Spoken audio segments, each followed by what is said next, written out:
Queridos, pode aplaudir mais forte Jesus. Glória a Deus.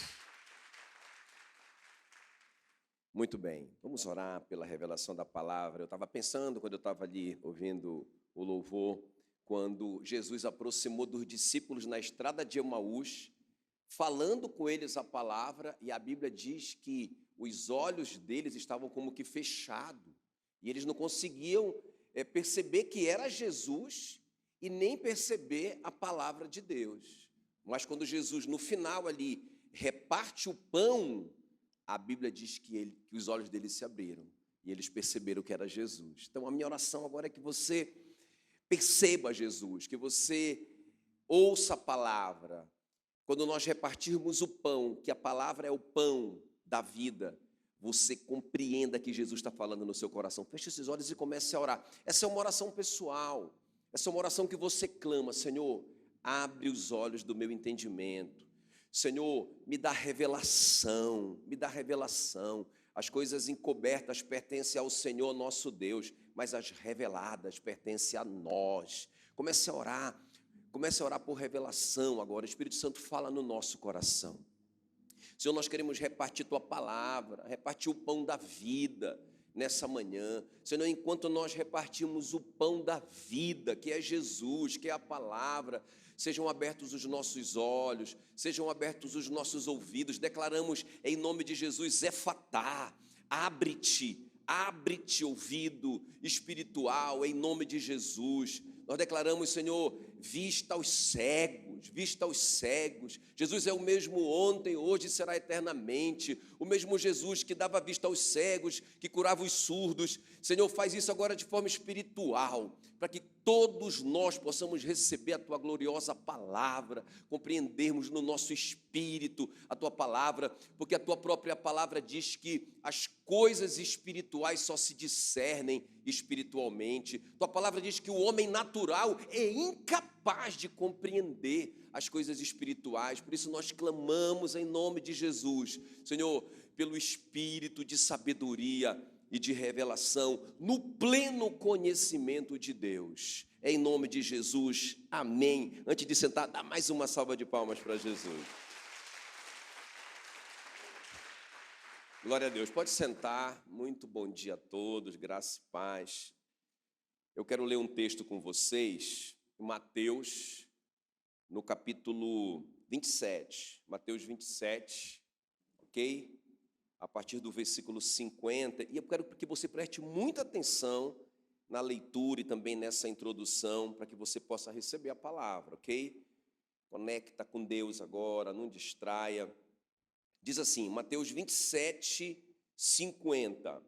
E Jesus, clamando outra vez com grande voz, entregou o Espírito. É na cruz, esse momento. Quando ele está na cruz ali, ele clama outra vez com grande voz e ele entrega o seu Espírito. Agora, olha o que vai acontecer, versículo 51. Eis que o véu do santuário se rasgou em duas partes, de alto a baixo, tremeu a terra, fenderam-se as rochas, abriram-se os sepulcros e muitos corpos de santos que dormiam ressuscitaram. E saindo dos sepulcros, depois da ressurreição de Jesus, entraram na cidade santa e apareceram a muitos. Então, preste bem atenção aqui nessa introdução. Primeiro, qual é o significado da morte de Jesus na nossa vida espiritual? Então, olha só o que diz Romanos 5,12. Assim como por um só homem entrou o pecado no mundo, e pelo pecado a morte, assim também a morte passou a todos os homens. Então, por quem que entrou o pecado no mundo? Quem pode me ajudar? Quem é esse homem? Assim como por um só homem entrou o pecado no mundo. Quem é esse homem? Adão. Então, entrou o pecado e entrou a morte. E a morte passou para quem? Para todos os homens. Por isso que o apóstolo Paulo vai dizer que todos pecaram e foram destituídos da glória de Deus. Então, o homem, nesse momento, ele foi separado de Deus. Então, presta bem atenção, isso aqui foi um grande problema.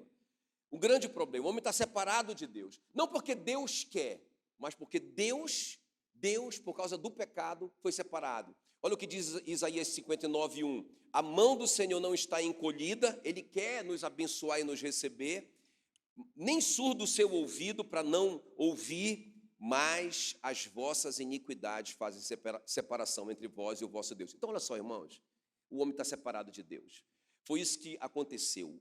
Deus quer o homem, Ele ama o homem, mas o pecado do homem separou o homem de Deus. E agora, o que é que vai acontecer? Aí, é na cruz que a justiça e o amor se beijaram. Diga comigo bem forte, na cruz, o amor e a justiça se beijaram, né? Por quê? Porque a justiça e o amor se beijaram? Porque Deus é justo e agora o homem tem que morrer por causa do pecado. Porque o salário do pecado é a morte, então é a justiça de Deus. Mas o que Deus vai fazer? Ele vai destruir a humanidade? Não, Ele vai enviar um homem, o seu filho que vai se tornar homem, esse é o amor. E Ele amou o mundo de tal maneira que deu o seu Filho unigênito para que todo aquele que nele crê não morra, mas tenha vida eterna. Dá um glória a Deus aí bem forte. Ok? Então Ele resolveu. Como Deus justo, como um juiz justo, ele tinha que corrigir o pecado, ele tinha que disciplinar o pecado, ele tinha que resolver esse problema, mas como um Deus de amor, ele enviou o seu próprio Filho para morrer por esses pecados. Então está resolvido, irmãos, o problema. Romanos 4:25 declara isso: Jesus foi entregue por causa das nossas transgressões, glória a Deus, mas Ele ressuscitou para a nossa justificação. O que significa isso? Porque Jesus morreu porque Ele nos substituiu, então. Nós deveríamos morrer, mas Ele morreu. Mas quando Ele ressuscitou, esse é o atestado de que o sacrifício foi aceito por Deus, pelo juiz. Ele ressuscitou, e aí Ele nos justificou, ou seja, eu fui feito justo. Ele se fez pecado para que eu fosse feito a justiça de Deus. Aleluia, está resolvido o problema. Está resolvido o problema. Nós podemos nos aproximar de Deus novamente. O salário do pecado é a morte, mas o dom gratuito de Deus é a vida eterna em Cristo Jesus.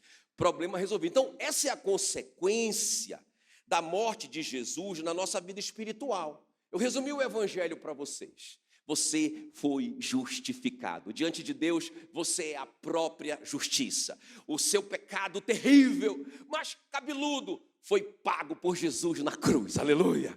Isso é maravilhoso. Está resolvido. Agora, o que eu vou falar nessa manhã com vocês? Nosso tema, os milagres que seguiram a morte de Jesus. Porque, beleza, nós entendemos essas coisas espirituais que aconteceram por causa da morte de Jesus, maravilhosas, tremendas demais, vida eterna, estamos assentados juntamente com Ele nos lugares celestiais. Mas e na nossa vida prática aqui? Quais as consequências da morte de Jesus lá no nosso trabalho, na nossa família, na nossa vida financeira, no nosso corpo físico? Então, sobre isso eu quero falar um pouquinho nessa manhã com você. Você está pronto? Os milagres que seguiram a morte de Jesus. Então, os efeitos da morte de Cristo na nossa vida prática. Vamos ver então, baseado nesse texto que eu acabei de ler, vamos ler novamente? Para ele ficar bem fresco na sua memória, para a gente avançar em torno disso aqui. Vamos lá, Mateus 27:50. Jesus, clamando outra vez, com grande voz, entregou o Espírito. E eis que o véu do santuário se rasgou. Repita comigo, o véu do santuário se rasgou. O que mais que aconteceu? Olha só, a terra tremeu, fenderam-se as rochas. Isso aqui é só uma coisa, diz assim, a terra tremeu, fenderam-se as rochas. A consequência desse tremor de terra, as mega rochas foram partidas. E o que mais que aconteceu? A terceira coisa, abriram-se os sepulcros e muitos corpos de santos que dormiam ressuscitaram e, saindo dos sepulcros depois da ressurreição de Jesus, entraram na cidade santa. Então, a primeira coisa que aconteceu depois da morte de Jesus na nossa vida prática, quando Jesus, aquele momento ali, irmãos, pontual, aquele momento pontual, quando ele diz tetelestai, ou seja, quando ele diz está consumado, está resolvido, eles foram perdoados, está pago, o pecado está pago. Naquele momento, quando ele inclina a cabeça, o que acontece? A primeira coisa, nós temos livre acesso a Deus. Diga, livre acesso a Deus. Irmãos, isso é maravilhoso. Olha o que diz aí Mateus 27:51. Eis que o véu do santuário se rasgou em duas partes, de alto a baixo. Então, o que significa isso? Na verdade, o templo praticamente, ele deixou de ter importância, deixou de ter relevância naquele momento. Porque o que era o véu? O véu separava o lugar santo do santo dos santos.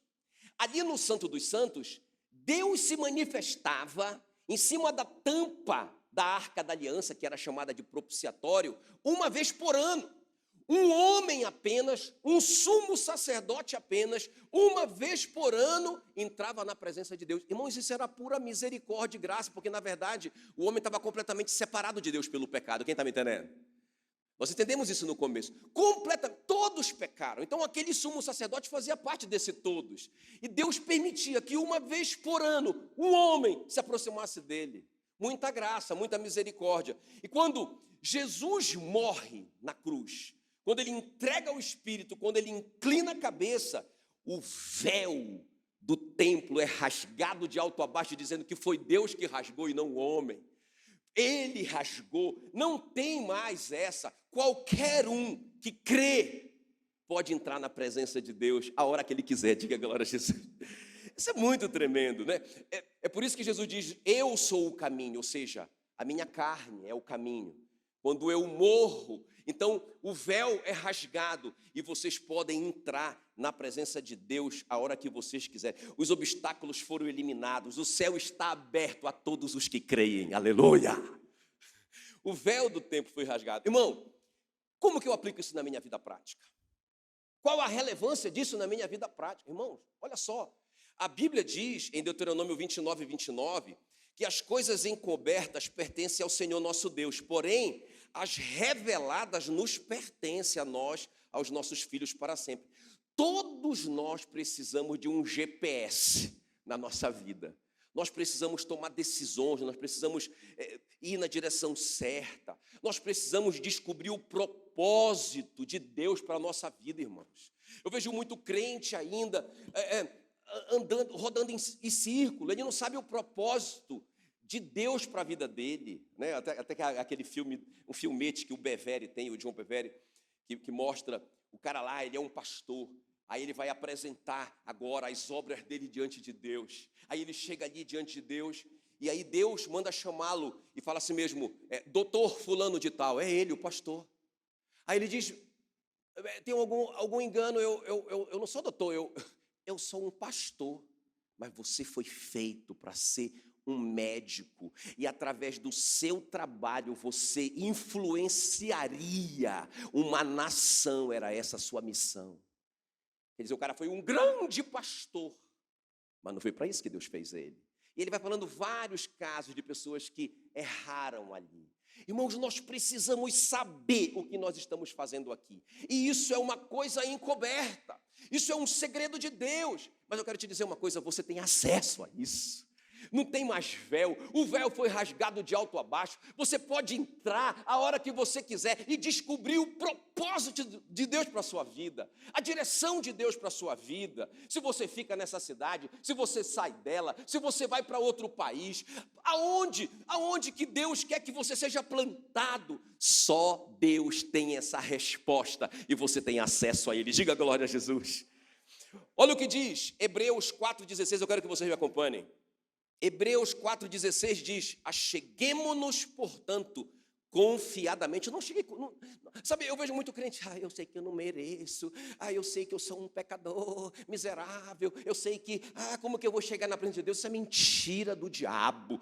Ele se fez pecado no seu lugar, para que você fosse feito a justiça de Deus. Você pode chegar confiadamente, o problema do seu pecado já foi resolvido na cruz. Ele já disse: está pago, você não deve nada, tem um nada consta lá, e está em branco o seu caso. Cada vez que você peca e você se arrepende, você alcança a misericórdia. Aquele que confessa e deixa, alcança a misericórdia. Aleluia! Então, você pode e deve se achegar confiadamente junto ao trono da graça, a fim de receber misericórdia e achar graça para socorro em ocasião oportuna. Você tem acesso, acheguemo-nos, portanto, confiadamente junto ao trono da graça, aleluia, confiança, pode chegar. Hebreus 10, 19 diz assim: tendo, pois, irmãos, intrepidez, diga intrepidez, para entrar no santo dos santos, não pela minha justiça ou pelas minhas obras, não é que na verdade são trapos de imundície, as minhas obras, a minha justiça própria, não através dessas coisas, mas ele diz: tenham intrepidez para entrar no santo dos santos pelo sangue de Jesus, pelo novo e vivo caminho que ele nos consagrou pelo véu, isto é, pela sua carne. Ele morreu, o véu foi rasgado, você pode entrar a hora que você quiser. Você não precisa de mim para entrar, você não precisa de nenhum sacerdote bonitão, espiritualzão, sem pecadão, você não precisa de nada disso. Cada um de nós pode e deve entrar. O véu foi rasgado. Então, a primeira consequência prática da morte de Jesus é esse acesso, irmãos, agora. Quando eu morrer e for para o céu, eu vou me assentar. Irmãos, isso já aconteceu, você já está assentado nas regiões celestiais, juntamente com Cristo, amém, queridos? Já aconteceu, o diabo sabe disso, talvez alguns sabem disso também. Mas, irmãos, e agora? E agora, nesse momento da sua vida, que você precisa de uma resposta de Deus, de uma palavra de Deus para a sua vida, de uma direção dele, você precisa descobrir o propósito para o qual você foi enviado aqui, e agora? Pode entrar, pode entrar. O que eu preciso fazer, pastor, para entrar? Você... nada, porque Jesus já fez, o véu está rasgado, pode entrar, aleluia. Dá uma salva de palmas para Jesus, ele é lindo demais, ele é lindo demais. Sabe, irmãos, por que eu considero isso tão importante? Porque, irmãos, se eu tenho esse amigo para me dar esses conselhos, essas direções, essas revelações, me contar esses segredos, meu Deus, eu preciso de mais o quê? Se Deus é por mim, quem será contra mim? Ele é meu amigo. Ele disse para os discípulos: eu não chamo vocês mais de meus servos, eu chamo vocês de amigos. Pode entrar, pode entrar. O funcionário tem que marcar a hora. O amigo, né? O amigo pode chegar. Amém, queridos? Então essa foi a primeira consequência, vamos ver a segunda. Para a nossa vida prática. A segunda: não há mais impossível para o crente. Diga comigo bem forte isso. Não há mais impossível para mim. Diga, para mim. De novo. Não há mais. Qual que é a primeira consequência na sua vida prática? Livre acesso. Quando? Qualquer momento. Não deixa o diabo mais te enganar. Mas eu pequei, então pede perdão. Está pago. Confessa, deixa, pode entrar a hora que isso é tremendo demais, meu Deus do céu. Muito bem, a segunda coisa: não há mais impossível. Olha o que diz aí então, Mateus 27, 51. A terra tremeu, fenderam-se as rochas. É a mesma sentença aqui. Tremeu a terra, fenderam-se a rocha. Por que eu digo que não há mais impossível para mim? Eu preciso crer nisso, porque, irmãos, no momento, vamos colocar assim, de maior fraqueza, entre aspas, de Jesus, ele nem está tocando na terra, porque ele foi levantado no madeiro, ele não está tocando o pé dele na terra. Ok, queridos? E quando ele morre, significa que ele não está mais presente fisicamente, ele morreu. Então, quando ele morre, sem tocar na terra, irmãos, o globo terrestre tremeu. Quem está me entendendo? As rochas, as montanhas, não é uma pedrinha que trincou ali, irmãos, as mega rochas, as montanhas, formaram-se canyons. Os teólogos, os historiadores dizem que existem em Israel canyons misteriosos que não se sabe, que eles são diferentes dos outros. Eles creem que foi nesse momento da cruz, irmãos, a terra tremeu, fenderam-se as rochas. Se Jesus ali naquele momento de maior fraqueza, na sua morte, ele fez isso, o que ele pode fazer por você agora? pela nossa vida agora que Ele ressuscitou, que Ele está nesse momento assentado à direita de Deus, intercedendo por nós. Meu Deus, poderoso demais. Olha o que diz 1 Coríntios 1,18, quer ver? Me acompanha. Certamente, diga certamente. Certamente a palavra da cruz é loucura para os que se perdem. Irmãos, talvez alguém, aqui não tem ninguém assim, não é? Porque está todo mundo aqui, domingo de manhã, só vem crente para a igreja. Não é? Mas se eu prego essa palavra para uma pessoa que não tem o Espírito Santo dentro dela, irmãos, ela não consegue entender essas coisas. O apóstolo Paulo diz que o homem natural não consegue discernir essas coisas. Quem está me entendendo? Não consegue, é impossível. Não é que ele é mau, que ele não quer, é que ele não consegue. É mesmo do que eu dizer assim para o cego: olha como é bonita essa paisagem. O cego não consegue. Ele não consegue, não é? Então, o homem que não tem o Espírito Santo, ele não tem a fé salvadora para acreditar nessas coisas ainda, não é? Mas eu vou explicar melhor isso para vocês. Mas olha só o que diz: a palavra da cruz é uma loucura para os que se perdem, mas para nós que somos salvos. Tem algum salvo aqui nessa manhã? Deixa eu ver. A palavra que eu estou falando aqui, a palavra da cruz, para você é o poder de Deus. Aleluia. É o poder de Deus. Então, quando Jesus morre, a terra treme, as rochas se partem, não tem mais impossível para nós. Amém, queridos? Então, quando você entende isso, entende o que é a expiação. O que é a expiação, pastor? É o que eu falei no começo. O homem estava separado de Deus, Deus tinha que trazer o castigo, só a morte poderia pagar esse pecado, então Deus enviou o seu Filho. Aí ele se fez um conosco, por isso que ele diz assim: eu sou a videira, vocês são os ramos. Quando você olha um ramo de uma videira, você não diz assim mesmo: olha o ramo da videira, você diz a videira.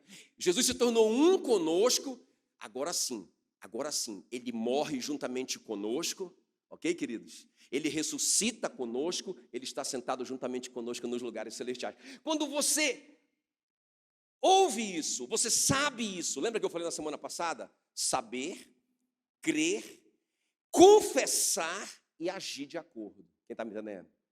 Amém, queridos? Então você sabe, aí você crê, aí é um milagre de Deus, a fé, porque a fé é um dom que o Espírito Santo dá. Aí você crê nessas coisas, aí você confessa essas coisas. Não tem mais impossível para mim, porque Jesus na sua morte fez a terra tremer, quanto mais um problema meu, quanto mais algo que eu considero impossível. Se a morte fez tremer o globo, fez tremer o planeta, quanto mais a vida dele, a ressurreição, vai abalar qualquer estrutura que está se levantando contra a minha vida. Quem está comigo aqui? Diga glória a Deus. O que é que está ameaçando você? Do que você tem medo? Diga: Jesus morreu. Aleluia. Isaías 45:2 diz assim: eu irei adiante de ti, endireitarei os caminhos tortuosos, quebrarei as portas de bronze e despedaçarei as trancas de ferro. Aleluia. Jesus morreu. Então, a segunda coisa prática da morte de Cristo para nós, irmão, quantos crentes tem aqui? Não existe impossível para você. Você está entendendo que até a terra, até as rochas sentiram a sua morte? Isso é poderoso demais, irmãos.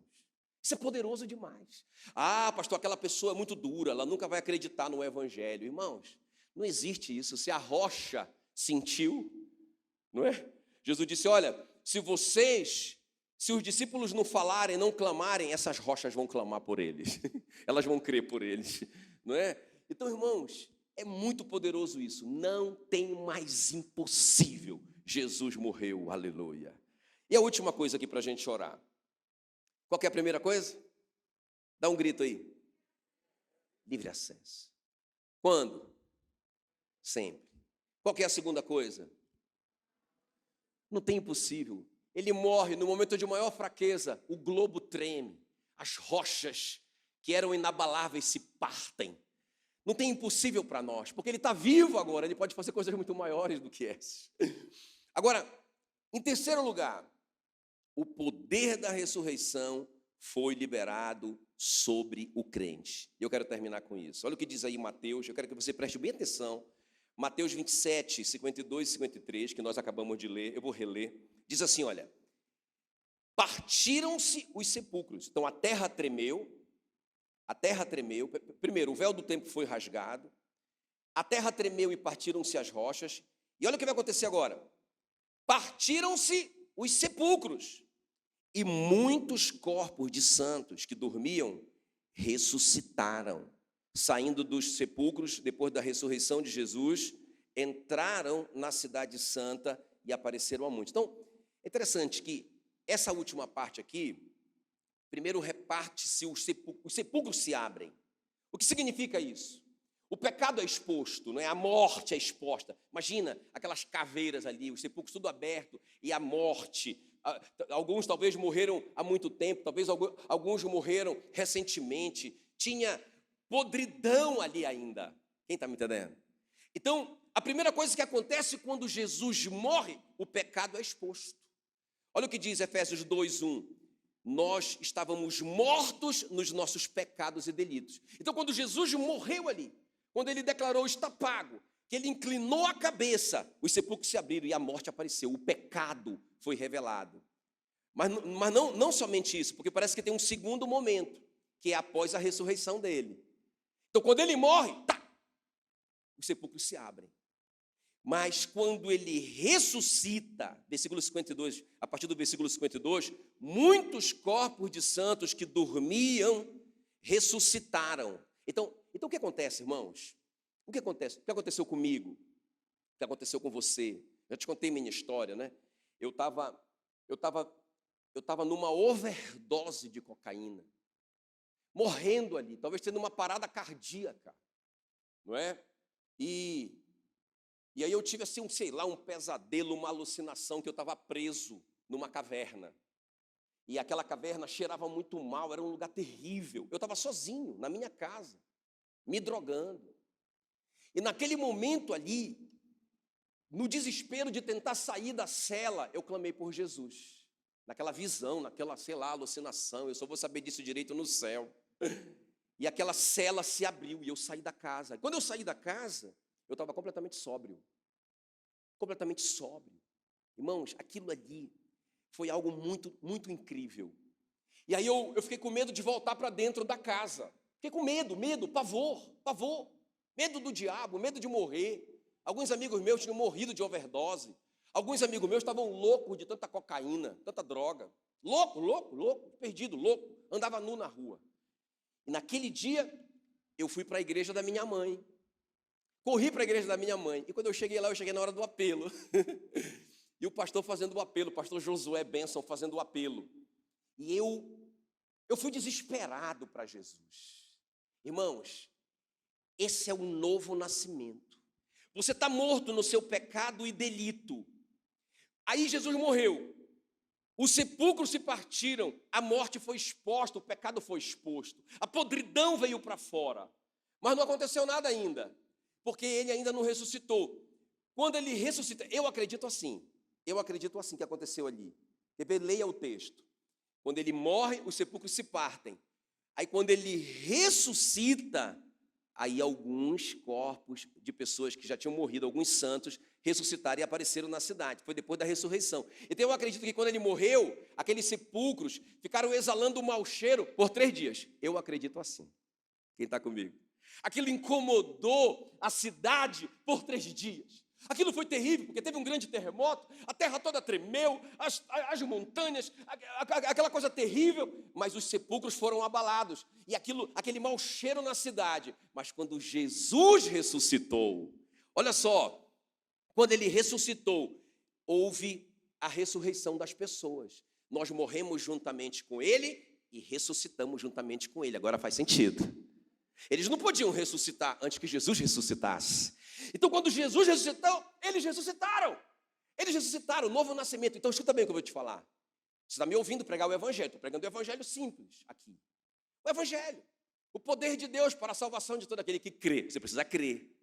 Mas essa fé não é uma coisa que você se esforça, eu vou crer no que o pastor está falando. Não, você nunca vai conseguir. Essa fé é um dom do Espírito Santo.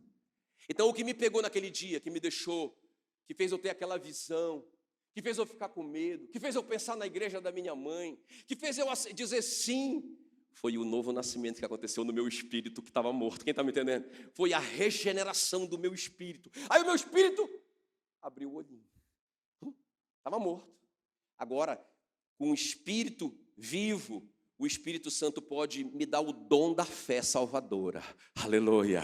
Aí eu vou crer no Evangelho, que é o poder de Deus para a salvação de todo aquele que crê. Foi isso que aconteceu. Eles ressuscitaram. Eu quero ler, eu não sei se os meninos anotaram essa frase, eu mandei, não sei se não mandaram, eu vou ler. Uma frase do Charles Spurgeon, que diz assim, olha, se ele não tivesse inclinado a sua cabeça, nenhum de nós teria podido levantar a sua. Amém? Está aqui? Aí, está aqui.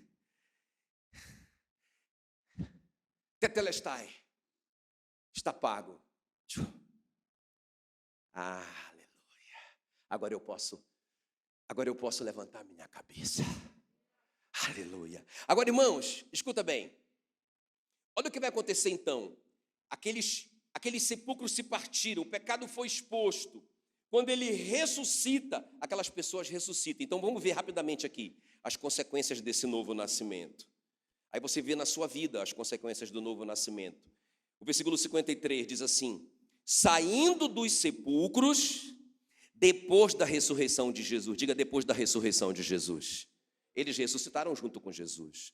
Saindo dos sepulcros, depois da ressurreição de Jesus, entraram na cidade santa e apareceram a muitos. Então, presta bem atenção, 3 coisas que aconteceram aqui. 3 coisas que vão acontecer na sua vida se você nasceu de novo. Se o seu espírito humano ressuscitou, se ele foi regenerado, se o Espírito Santo já está morando dentro de você, não importa quanto tempo. Se aconteceu isso na sua vida, vai acontecer essas 3 coisas aqui. Primeiro, olha o que diz. Diz que eles, então, saindo dos sepulcros, depois da ressurreição, eles entraram onde? Para onde eles foram? Para a cidade, diga, cidade santa.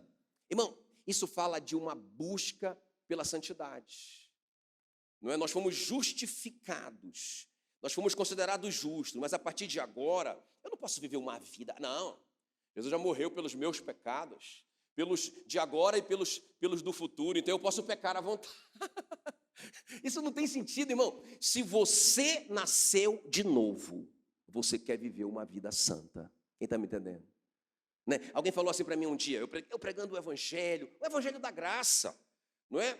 E aí alguém falou, pastor, esse evangelho da graça que o senhor está pregando é muito perigoso, porque as pessoas podem entender que elas podem viver a vida que elas quiserem. Eu falei, irmão, se essa pessoa nasceu de novo, ela quer ser santa. Se ela nasceu de novo, tem uma coisa dentro dela que não tinha antes, que se chama temor do Senhor.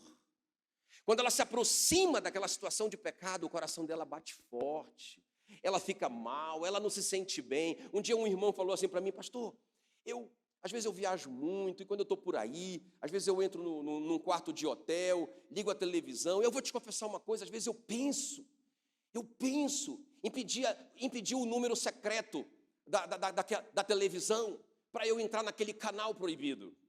Mas quando eu penso nisso, pastor, parece que meu coração vai sair pela boca. O que é isso? O que está de errado comigo? Eu disse, não tem nada errado, esse é o temor do Senhor.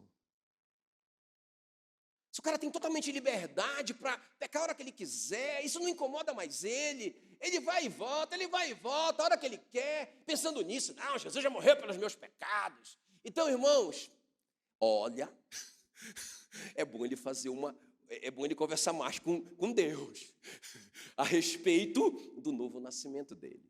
Tem alguém aqui comigo ou não? Então, para onde eles foram? Fala para mim. Para a cidade santa. Aí eu quero que você me acompanhe aqui, 2 Coríntios 5,14 e o 15. Presta bem atenção. O amor de Cristo nos constrange, nos constrange mesmo. Julgando nós isto, morreu por todos, logo todos morreram. E o 15, e ele morreu por todos, para que os que vivem não vivam mais para si mesmos, mas para aquele que por eles morreu e ressuscitou.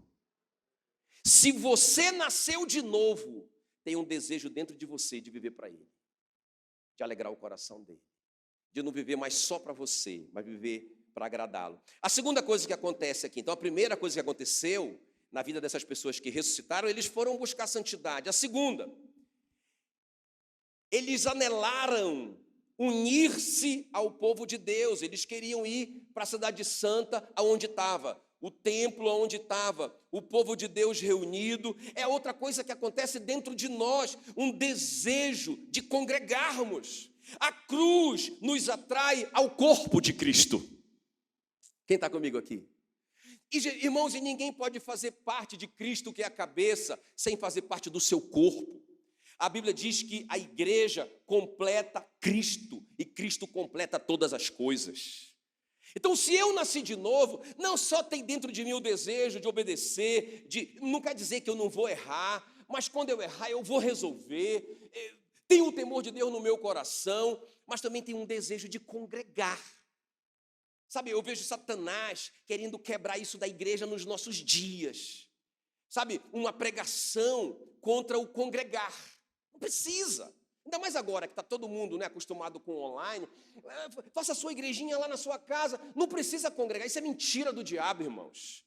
Ah, mas na igreja tem muitos problemas, pessoas com problemas. É verdade, mas a Bíblia diz que assim como o ferro se afia com o ferro, é desse jeito, não é? Sai fogo, sai faísca para que ele seja útil. Assim como o ferro afia o ferro, assim o irmão afia o outro irmão.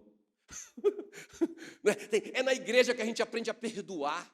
É na igreja que a gente aprende a caminhar mais uma milha. É na igreja que a gente aprende a perdoar, assim como Cristo em Deus nos perdoou. Ao contrário, como Deus em Cristo nos perdoou. É assim. É na igreja, com um monte de gente falha.